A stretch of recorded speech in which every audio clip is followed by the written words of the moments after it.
here.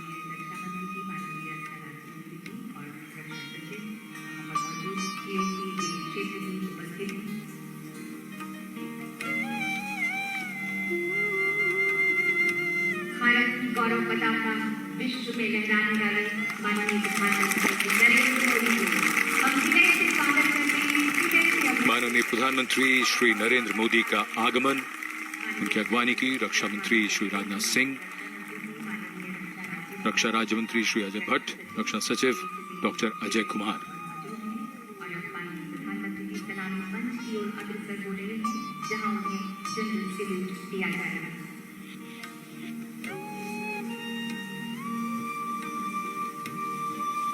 अंतर्सेना police कमान ज्ञान जरूर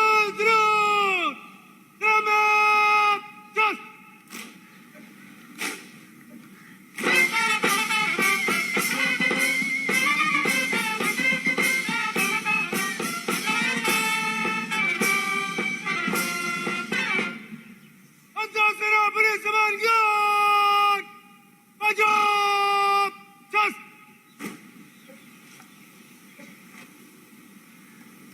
और माननीय प्रधानमंत्री जी से सम्मान कारक का निरीक्षण करने का अनुरोध किया जाएगा। अंतर्सेना पुलिस कमान गार्ड निरीक्षण के लिए हाजिर है श्रीमान। माननीय प्रधानमंत्री जी ने निवेदन गरिमापूर्वक स्वीकार किया और Wing Commander Kunal Khanna, who is commanding this guard of honor, requesting the Prime Minister, look at our achievements. There is a sense of pride, but also a realization of the miles we need to walk for achieving the different shades of independence. The past can give us context and inspiration, but it is only in the present that we can sow the seeds of a better future. प्रधानमंत्री सम्मान गारद का निरीक्षण करने के 41 feet ऊंचे और 24 feet चौड़े Lahori gate से गुजरकर प्राचीर पर पहुंचने के लिए माननीय प्रधानमंत्री लिफ्ट की ओर अग्रसर हो रहे हैं। सन 1947 में जब 15 अगस्त को तिरंगा फहराया गया था, तब आकाश में बादल थे। तिरंगा फहराने के समय अचानक आकाश में इंद्रधनुष निकल आया था। लाल किले पर पहली बार तिरंगा 16 अगस्त 1947 की सुबह फहराया गया। उसके बाद से हर साल 15 अगस्त की सुबह प्रधानमंत्री ध्वजारोहण करते हैं और राष्ट्र को संबोधित करते हैं। माननीय प्रधानमंत्री का लाल किले की प्राचीर पर आगमन, रक्षा मंत्री श्री राजनाथ सिंह, रक्षा राज्य मंत्री और तीनों सेनाओं के अध्यक्ष, थल सेना अध्यक्ष जनरल मनोज पांडे, नौसेना अध्यक्ष एडमिरल आर हरिकुमार, वायुसेना अध्यक्ष air chief marshal V R Chaudhari ने उनकी अगवानी की।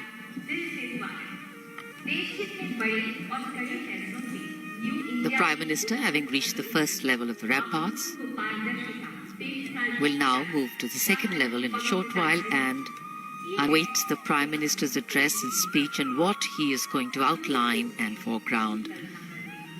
And across the street, we have Chandni Chowk. और लाल किले के आसपास का वातावरण सर्वधर्म संभाव की अनूठी तस्वीर पेश करता है। हमारी कई खूबियों में से एक है हमारी विविधता। भारत की विविधता इसका सबसे खूबसूरत रंग है और इसमें हर रंग समाया है। लाल किले के सामने जामा मस्जिद, जो भोजला पहाड़ी पर बनी है, आर्य समाज मंदिर,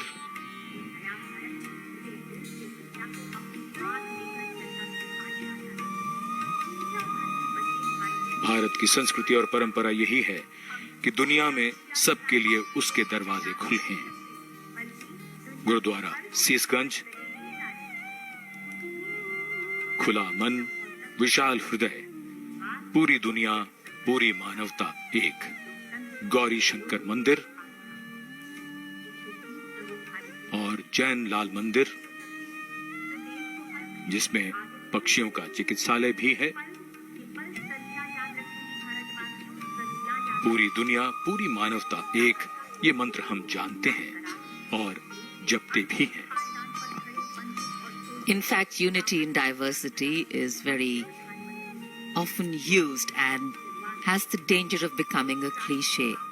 But in India, the endeavor is to always foreground it and actually become action in come.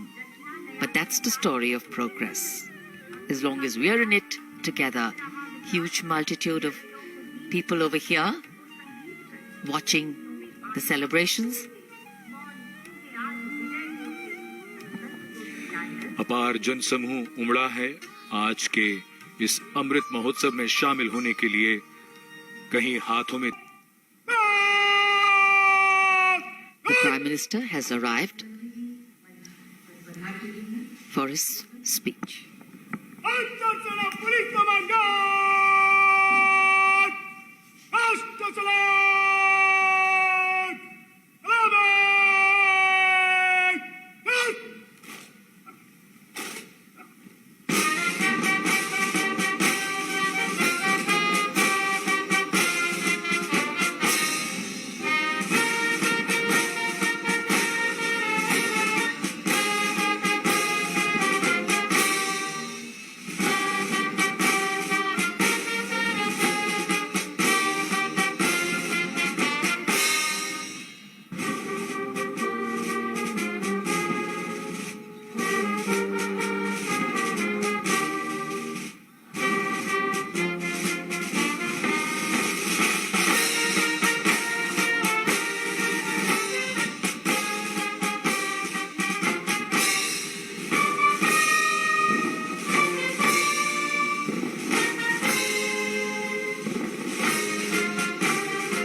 राष्ट्रध्वज को नमन करेंगे। भारतीय वायुसेना के helicopters police commander helicopter commander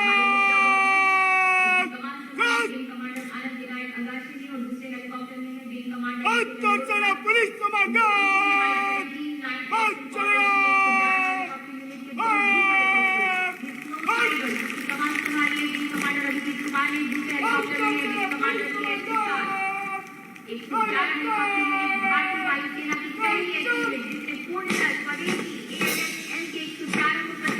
Wing Commander TVR Singh, the Guard Commander of the National Flag Guard, giving the command, and the Guard marching away.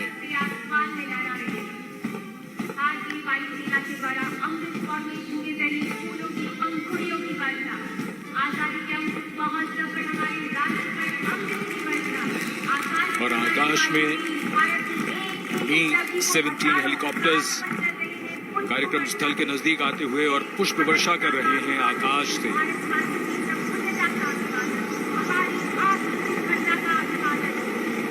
76वें स्वतंत्रता दिवस समारोह को एक नई ऊंचाई प्रदान करते हुए ये क्षण और उनके पीछे ध्रुव हेलीकॉप्टर्स।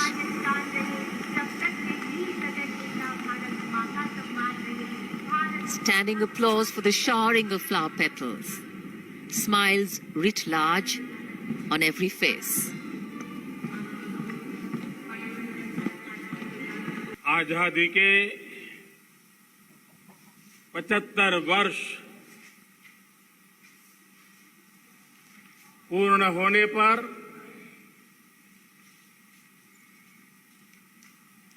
देशवासियों को अनेक अनेक शुभकामनाएं, बहुत बहुत बधाई। न सिर्फ हिंदुस्तान का हर कोना, लेकिन दुनिया के हर कोने में आज किसी न किसी रूप में भारतीयों के द्वारा या भारत के प्रति अपार प्रेम रखने वालों के द्वारा विश्व के हर कोने में यह हमारा तिरंगा आन बान शान के साथ लहरा रहा है। मैं विश्व भर में फैले हुए भारत प्रेमियों को, भारतीयों को आजादी के इस अमृत महोत्सव की बहुत बहुत बधाई देता हूं। आज का ये दिवस ऐतिहासिक दिवस है। एक पुण्य पड़ाव, एक नई राह, एक नए संकल्प और नए सामर्थ्य के साथ कदम बढ़ाने का ये शुभ अवसर है। हर कोने में उन सभी महापुरुषों को याद करने का प्रयास किया गया जिनको किसी न किसी कारणवश इतिहास में जगह न मिली या उनको भुला दिया गया था। आज देश ने खोज करके हर कोने में ऐसे वीरों को, महापुरुषों को, त्यागियों को, बलिदानियों को, सत्याग्रहियों को याद किया, नमन किया। अमृत महोत्सव के दरमियान इन सभी महापुरुषों को नमन करने का अवसर रहा। कल 14 अगस्त को भारत ने विभाजन विभीषिका स्मृति दिवस भी बड़े भारी मन से हृदय के गहरे गांवों को याद करते हुए उन कोटि कोटि जनों ने बहुत कुछ सहन किया था। तिरंगे की शान के लिए सहन किया था। मातृभूमि की मिट्टी से मोहब्बत के कारण सहन किया था और धैर्य नहीं खोया था। भारत के प्रति प्रेम ने नई जिंदगी की शुरुआत करने का उनका संकल्प नमन करने योग्य, प्रेरणा पाने योग्य है। आज जब हम आजादी का अमृत महोत्सव मना रहे हैं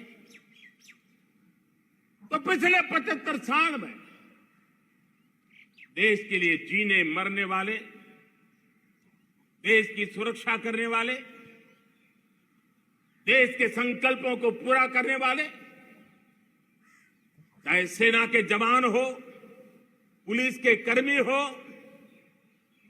शासन में बैठे हुए ब्यूरोक्रेट्स हो, जनप्रतिनिधि हो, स्थानीय स्वराज की संस्थाओं के शासक प्रशासक रहे हो, राज्यों के शासक प्रशासक रहे हो, केंद्र के शासक प्रशासक रहे हो, 75 साल में इन सबके योगदान को भी आज स्मरण करने का अवसर है और देश के कोटि कोटि नागरिकों को भी जिन्होंने 75 साल अनेक प्रकार की कठिनाइयों के बीच भी देश को आगे बढ़ाने के लिए अपने से जो हो सका वो करने का प्रयास किया है।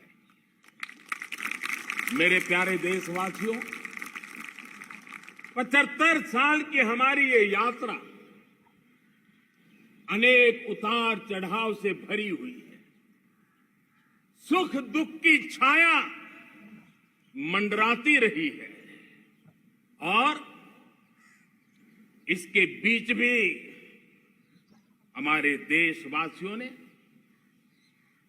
उपलब्धियां की है, पुरुषार्थ किया है, हार नहीं मानी है, संकल्पों को ओझल नहीं होने दिया है। और इसलिए और ये भी सच्चाई है कि सैकड़ों सालों के गुलामी के कालखंड ने भारत के मन को, भारत के मानवीय की भावनाओं को गहरे घाव किए थे, गहरी चोटें पहुंचाई थी, लेकिन उसके भीतर एक जिद भी थी, एक जिजीविषा भी थी एक जुनून भी था, एक जोम भी था, और उसके कारण अभावों के बीच में भी, उपहास के बीच में भी, और जब आजादी का जंग अंतिम चरण में था तो देश को डराने के लिए, निराश करने के लिए, हताश करने के लिए सारे उपाय किए गए थे।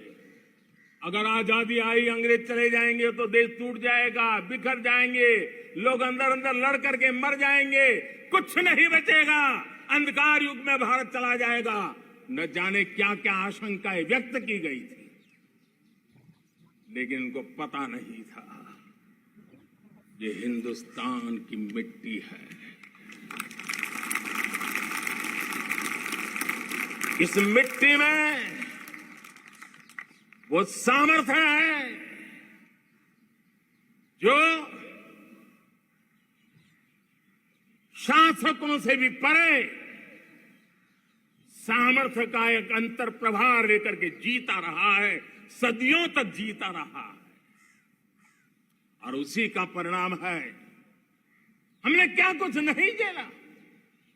कभी अन्न का संकट झेला, कभी युद्ध के शिकार हो गए, आतंकवाद ने डगर डगर चुनौतियां पैदा की, निर्दोष नागरिकों को मौत के घाट उतार दिया गया, छद्म युद्ध चलते रहे, प्राकृतिक आपदाएं आती रही, सफलता विफलता, आशा निराशा, न जाने कितने पड़ाव आए हैं। लेकिन इन पड़ाव के बीच भी भारत आगे बढ़ता रहा। भारत की विविधता, जो औरों को भारत के लिए बोझ लगती थी, वो भारत की विविधता ही भारत की एक अनमोल शक्ति है। लेकिन मेरे दिल में जो भी आप लोगों से सीखा हूं, जितना आप लोगों को जान पाया हूं मेरे देशवासियों, आपके सुख दुख को समझ पाया हूं, देश की आशा अपेक्षाओं के भीतर वो कौन सी आत्मा बसती है, उसको जितना मैं समझ पाया हूं, उसको लेकर के मैंने अपना पूरा कालखंड देश के उन लोगों को एम्पावर करने में खपाया। मेरे दलित हो, शोषित हो, पीड़ित हो, वंचित हो, आदिवासी हो, महिला हो, युवा हो, किसान हो, दिव्यांग हो, पूरब हो, पश्चिम हो, उत्तर हो, दक्षिण हो, समुद्र का तट हो, हिमालय की कंदराएं हो, हर कोने में महात्मा गांधी का जो सपना था आखिरी इंसान की चिंता करने का, महात्मा गांधी जी की आकांक्षा थी अंतिम छोर पर बैठे हुए व्यक्ति को समर्थ बनाने की, मैंने अपने आप को उसके लिए समर्पित किया। और 8 साल का नतीजा और आजादी के इतने दशकों का अनुभव आज 75 साल के बाद जब अमृत काल की ओर कदम रख रहे हैं, अमृत काल की ये पहली प्रभात है, तब मैं एक ऐसे सामर्थ्य को देख रहा हूं और जिससे मैं गर्व से भर जाता हूं। देशवासियों, मैं आज देश का सबसे बड़ा सौभाग्य ये देख रहा हूं कि भारत का जनमन आकांक्षी जनमन है। एस्पिरेशनल सोसाइटी किसी भी देश की बहुत बड़ी अमानत होती है और हमें गर्व है कि आज हिंदुस्तान के हर कोने में, हर समाज के हर वर्ग में, हर तबके में आकांक्षाएं उफान पर है। देश का हर नागरिक चीजें बदलना चाहता है, बदलते देखना चाहता है, लेकिन इंतजार करने को तैयार नहीं है।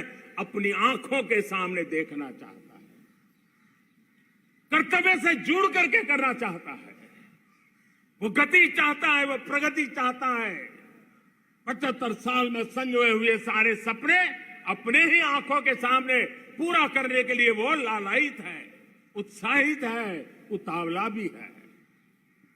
कुछ लोगों को इसके कारण संकट हो सकता है, क्योंकि जब एस्पिरेशनल सोसाइटी होती है तब सरकारों को भी तलवार की धार पे चलना पड़ता है, सरकारों को भी समय के साथ दौड़ना पड़ता है। और मुझे विश्वास है, चाहे केंद्र सरकार हो, राज्य सरकार हो, स्थानीय स्वराज की संस्थाएं हो, किसी भी प्रकार की शासन व्यवस्था क्यों न हो, हर किसी को इन एस्पिरेशनल सोसाइटी को एड्रेस करना पड़ेगा। उनकी आकांक्षाओं के लिए हम ज्यादा इंतजार नहीं कर सकते। हमारे इस एस्पिरेशनल सोसाइटी ने लंबे अरसे तक इंतजार किया है, लेकिन अब वो अपनी आने वाली पीढ़ी को इंतजार में जीने के लिए मजबूर करने को तैयार नहीं है। और इसलिए ये अमृत काल का पहली प्रभात हमें उस एस्पिरेशनल सोसाइटी की आकांक्षाओं को पूरा करने के लिए एक बहुत बड़ा सुनहरा अवसर देकर के आई है। मेरे प्यारे देशवासियों, हमने पिछले दिनों देखा है, एक और ताकत का हमने अनुभव किया है, और वो है भारत में एक सामूहिक चेतना का पुनर्जागरण हुआ है। एक सामूहिक चेतना का पुनर्जागरण आजादी के इतने संघर्ष में से जो अमृत था वो अब संजोया जा रहा है, संकलित हो रहा है, संकल्प में परिवर्तित हो रहा है, पुरुषार्थ की पराकाष्ठा जुड़ रही है और सिद्धि का मार्ग नजर आ रहा है। ये चेतना, मैं समझता हूं कि चेतना का जागरण, ये पुनर्जागरण, ये हमारी सबसे बड़ी अमानत है। और ये पुनर्जागरण देखिए, 10 अगस्त तक लोगों को पता तक नहीं होगा शायद कि देश के भीतर कौन सी ताकत है, लेकिन पिछले 3 दिन से जिस प्रकार से तिरंगे झंडे को लेकर के, तिरंगा की यात्रा लेकर के देश चल पड़ा है। बड़े बड़े सोशल साइंस के एक्सपर्ट्स ये भी शायद कल्पना नहीं कर सकते कि मेरे भीतर के अंदर कितने, मेरे देश के भीतर कितना बड़ा सामर्थ्य है, एक तिरंगे झंडे ने दिखा दिया है। यह पुनर्चेतना, पुनर्जागरण का पल है। ये लोग समझ नहीं पाए हैं, जब देश जनता कर्फ्यू के लिए हिंदुस्तान का हर कोना निकल पड़ता है, तब उस चेतना की अनुभूति है। जब देश ताली थाली बजा करके कोरोना वॉरियर के साथ कंधे से कंधा मिला करके खड़ा हो जाता है, तब चेतना की अनुभूति होती है। जब दिया जला करके कोरोना वॉरियर की शुभकामना देने के लिए देश निकल पड़ता है, तब उस चेतना की अनुभूति होती है।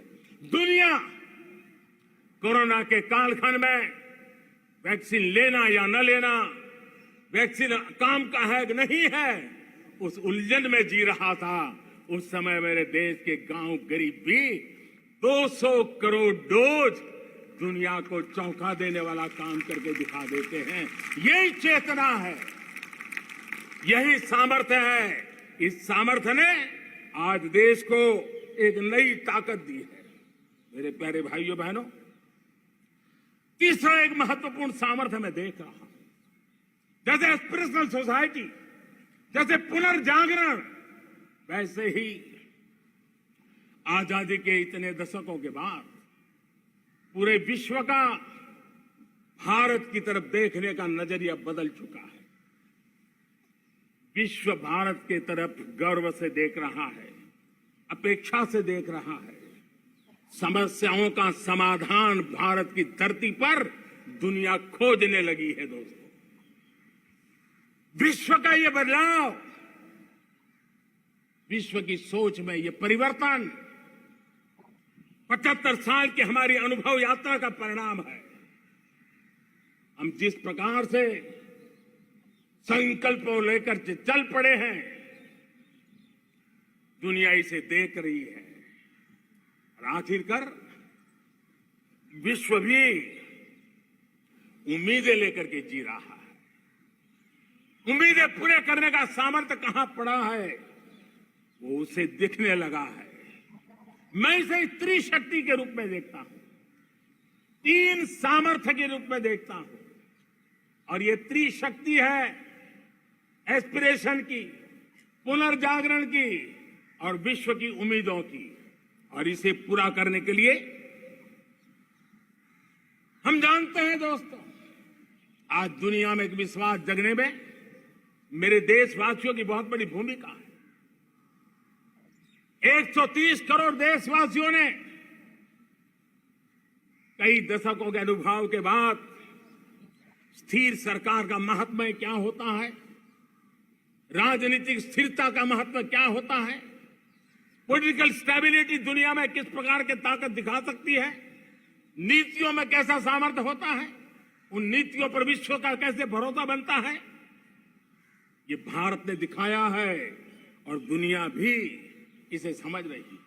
और हम जब राजनीतिक स्थिरता हो, नीतियों में गतिशीलता हो, निर्णयों में तेजी हो, सर्वव्यापकता हो, सर्वसमावेशकता हो, तो विकास के लिए हर कोई भागीदार बनता है। हमने सबका साथ सबका विकास का मंत्र लेकर के हम चले थे, लेकिन देखते ही देखते देशवासियों ने सबका विश्वास और सबका प्रयास से उसमें और रंग भर दिए हैं। और इसलिए हमने देखा है हमारी सामूहिक शक्ति को, हमारे सामूहिक सामर्थ्य को हमने देखा है। आजादी का अमृत महोत्सव जिस प्रकार से मनाया गया, जिस प्रकार से हर जिले में 75 अमृत सरोवर बनाने का अभियान चल रहा है, गांव गांव के लोग जुड़ रहे हैं, कार सेवा कर रहे हैं, अपने प्रयत्नों से अपने गांव में जल संरक्षण के लिए बड़ा अभियान चला रहे हैं। और इसलिए भाइयों बहनों, चाहे स्वच्छता का अभियान हो, चाहे गरीबों के कल्याण का काम हो, देश आज पूरी शक्ति से आगे बढ़ रहा है। लेकिन भाइयों बहनों, हम लोग आजादी के अमृत काल में हमारी 75 साल की यात्रा को, उसका गौरवगान करते रहेंगे, अपने ही पीठ थपथपाते रहेंगे, तो हमारे सपने कहीं दूर चले जाएंगे। और इसलिए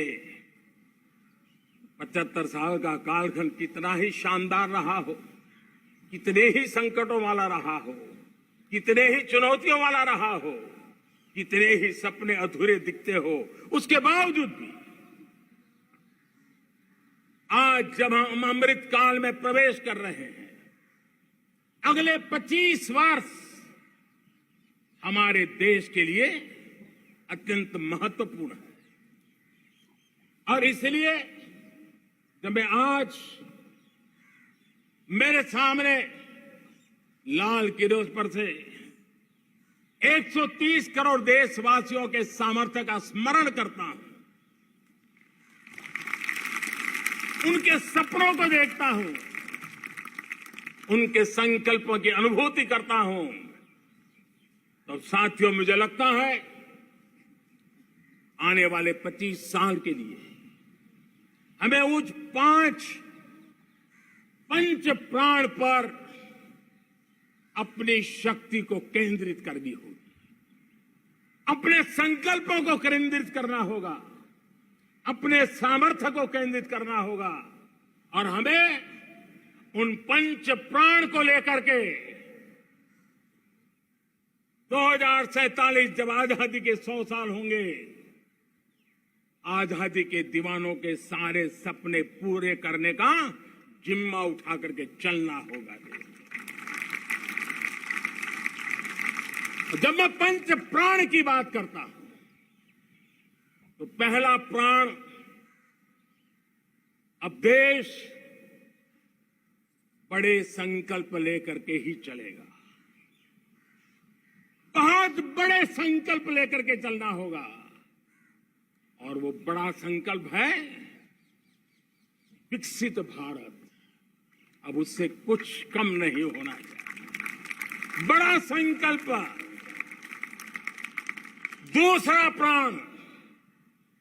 दूसरा प्राण है किसी भी कोने में हमारे मन के भीतर, हमारे आदतों के भीतर गुलामी का एक भी अंश अगर भी अभी भी है तो उसको किसी भी हालत में बचने नहीं देना। हमें एकता से बांधने का वो मंत्र है, हमें इसको पकड़ना है। मुझे पूरा विश्वास है कि हम समाज के अंदर ऊंच नीच के भेदभावों से, मेरे तेरे के भेदभावों से हम सब की पुजारी बने।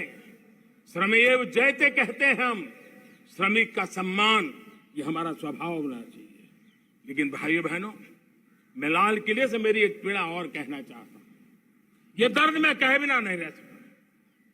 मैं जानता हूं कि शायद लाल किले का विषय नहीं हो सकता, लेकिन मेरे भीतर का दर्द मैं कहां कहूंगा।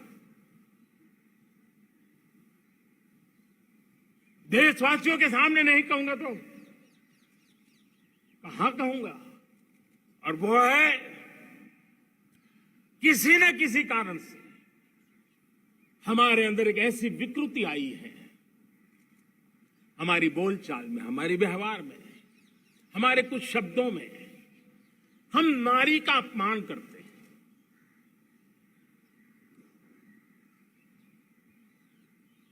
क्या हम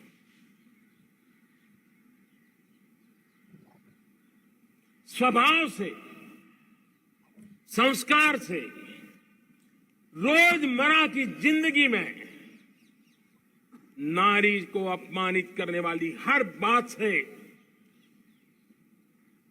मुक्ति का संकल्प ले सकते हैं?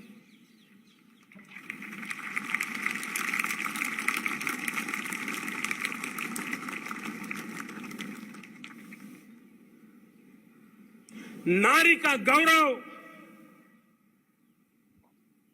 राष्ट्र के सपने पूरे करने में बहुत बड़ी पूंजी बनने वाला है।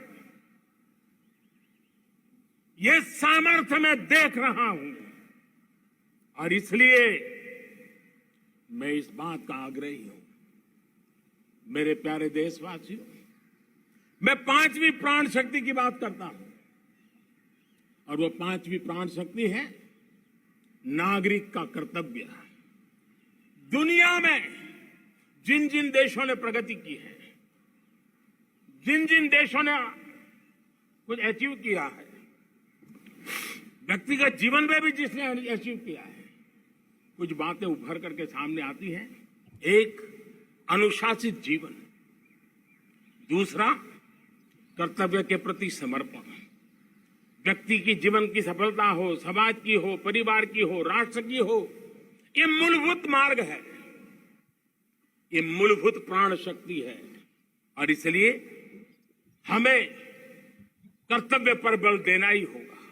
यह शासन का काम है कि बिजली 24 घंटे पहुंचाने के लिए प्रयास करे, लेकिन ये नागरिक का कर्तव्य है कि जितनी ज्यादा यूनिट बिजली बचा सकते बचाएं। हर खेत में पानी पहुंचाना सरकार की जिम्मेवारी है, सरकार का प्रयास है, लेकिन पर ड्रॉप मोर क्रॉप, पानी बचाते हुए आगे बढ़ना, मेरे हर खेत से आवाज उठनी चाहिए। भारत का विकास हम कहीं पर भी हो, हम सबके मन मस्तिष्क में रहना चाहिए। हमारे देश के कई राज्य हैं जिन्होंने देश को आगे बढ़ाने में बहुत भूमिका अदा की है, नेतृत्व किया है, कई क्षेत्रों में उदाहरण काम किए हैं। ये हमारे फेडरलिज्म को ताकत देते हैं। लेकिन आज समय की मांग है कि हमें कोऑपरेटिव फेडरलिज्म के साथ साथ कोऑपरेटिव कॉम्पिटिटिव फेडरलिज्म की जरूरत है। हमें विकास की स्पर्धा की जरूरत है। हर राज्य को लगना चाहिए वो राज्य आगे निकल गया, मैं इतनी मेहनत करूंगा, मैं आगे निकल जाऊंगा। उसने ये 10 अच्छे काम किए हैं, मैं 15 अच्छे काम करके दिखाऊंगा। उसने 3 साल में पूरा किया है, मैं 2 साल में करके दिखाऊंगा।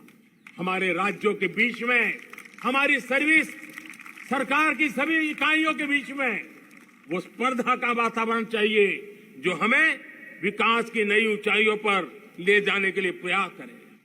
मेरे प्यारे देशवासियों, इस 25 वर्ष का अमृत काल के लिए जब हम चर्चा करते हैं, तब मैं जानता हूं चुनौतियां अनेक हैं, मर्यादाएं अनेक हैं, मुसीबतें भी हैं, बहुत कुछ है। हम इसको कम नहीं आंकते हैं, रास्ते खोजते हैं, लगातार कोशिश कर रहे हैं, लेकिन 2 विषयों को तो मैं यहां आज चर्चा करना चाहता हूं। चर्चा अनेक विषयों पर हो सकती है, लेकिन मैं अभी समय की सीमा के कारण 2 विषयों पर चर्चा करता हूं।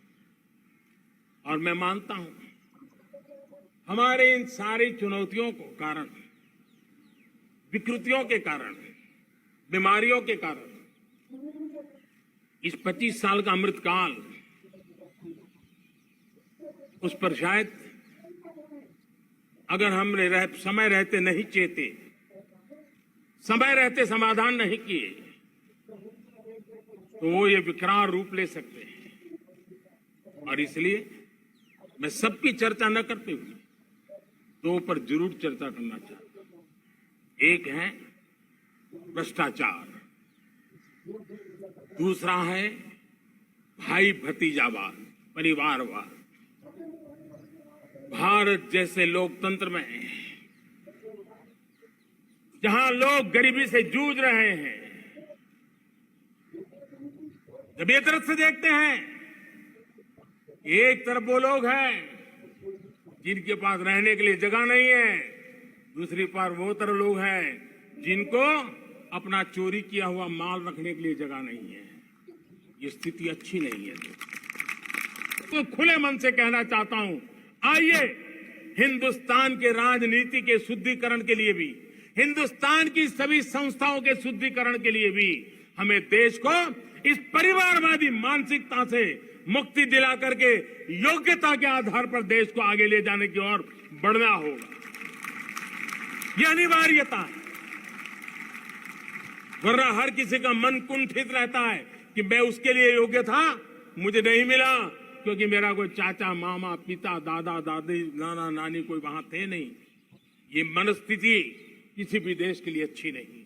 मेरे देश के नौजवानों, मैं आपके उज्जवल भविष्य के लिए, आपके सपनों के लिए, मैं भाई भतीजावाद के खिलाफ लड़ाई में आपका साथ चाहता हूं। परिवारवादी राजनीति के खिलाफ लड़ाई में मैं आपका साथ चाहता हूं।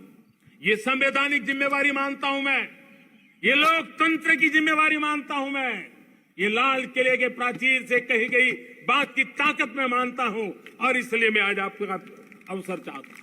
हमने देखा पिछले दिनों खेलों में, ऐसा तो नहीं है कि देश के पास पहले प्रतिभाएं नहीं रही होंगी, ऐसा तो नहीं है कि खेलकूद की दुनिया में हिंदुस्तान के नौजवान, हमारे बेटे बेटियां कुछ कर नहीं सकते, लेकिन सिलेक्शन भाई भतीजेवाद की चैनल से गुजरते थे और उसके कारण वो खेल के मैदान तक, उस देश तक तो पहुंच जाते थे। जीत हार से उन्हें लेना देना नहीं था, लेकिन जब ट्रांसपेरेंसी आई, योग्यता के आधार पर खिलाड़ियों का चयन होने लगा, पूर्ण पारदर्शिता से खेल के मैदान में सामर्थ्य का सम्मान होने लगा, आज देखिए दुनिया में खेल के मैदान में भारत का तिरंगा फहरता है, भारत का राष्ट्रगान गाया जाता है, गर्व होता है और परिवारवाद से मुक्ति होती है, भाई भतीजावाद से मुक्ति होती है, तो ये नतीजे आते हैं। मेरे प्यारे देशवासियों, ये ठीक है, चुनौतियां बहुत हैं। अगर इस देश के सामने करोड़ों संकट हैं तो करोड़ों समाधान भी है, और मेरा 130 करोड़ देशवासियों पर भरोसा है। 130 करोड़ देशवासी निर्धारित लक्ष्य के साथ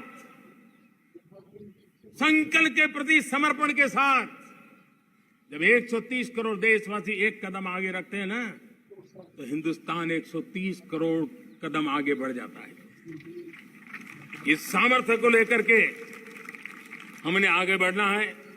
इस अमृत काल में, जब ये अमृत काल की पहली बेला है, पहली प्रभात है, हमें आने वाले 25 साल को एक पल भी भूलना नहीं है।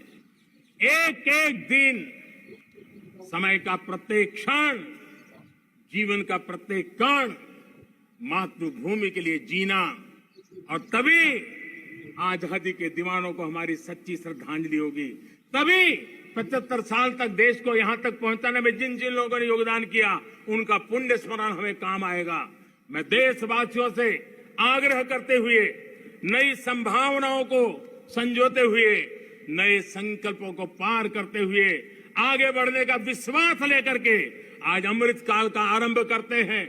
आजादी का अमृत महोत्सव अब अमृत काल की दिशा में पलट चुका है, आगे बढ़ चुका है। तब इस अमृत काल में सबका प्रयास अनिवार्य है। सबका प्रयास ही परिणाम लाने वाला है। टीम इंडिया की भावना ही देश को आगे बढ़ने वाली है। 130 करोड़ देशवासियों की ये टीम इंडिया एक टीम के रूप में आगे बढ़ करके सारे सपनों को साकार करेंगी। इसी पूरे विश्वास के साथ मेरे साथ बोलिए, जय हिंद, जय हिंद, जय हिंद। भारत माता की, भारत माता की, भारत माता की। वंदे, वंदे, वंदे। बहुत बहुत धन्यवाद।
संबोधन के लिए और भारत की नई जय यात्रा का मार्ग प्रशस्त करने के लिए बहुत बहुत धन्यवाद। Prime Minister Narendra Modi addressing the nation, talking about the government, its policies,